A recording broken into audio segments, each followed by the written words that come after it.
Yasi Pressman overwhelmed sa suporta ng kanyang fans at mga supporters.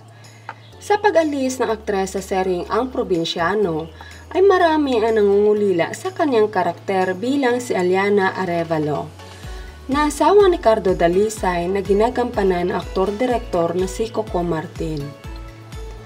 Umalis man ang aktres sa serye ay marami pa rin ang nagmamahal sa kanya, sa kabila ng mga isyu na kinakasangkutan niya ngayon.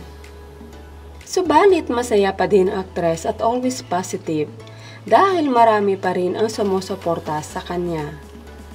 Sa katunayan, mas dumami ang nagfa-follow sa kanya sa lahat ng kanyang social media accounts. Sa ngayon, kaliwat kanan ang photoshoot para sa kanyang bagong mga endorsements at sa serye na gagampanan niya. Ayon pa sa mga netizens, kahit nagkahiwalay sila ng project o trabaho ni Coco Martin ay nag-strive ang aktres at namayagpag pa rin. Ayon pa sa aktres, hindi niya pa rin makakalimutan ang mga taong patuloy na nagtitiwala sa kanyang kakayahan, lalo na ang Viva Artist Agency na mother agency niya na nakadiscovery sa kanya, ang ABS-CBN, ang Dreamscape, at ngayon ang TV5 kung saan magkakaroon siya ng game show.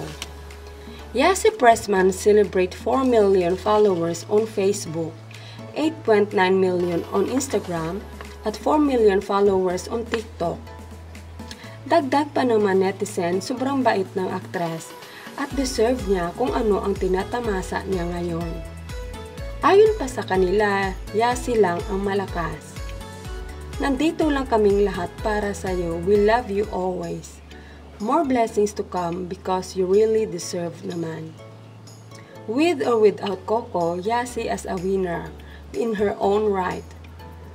Mapa-career, endorsement, project, and business. Good.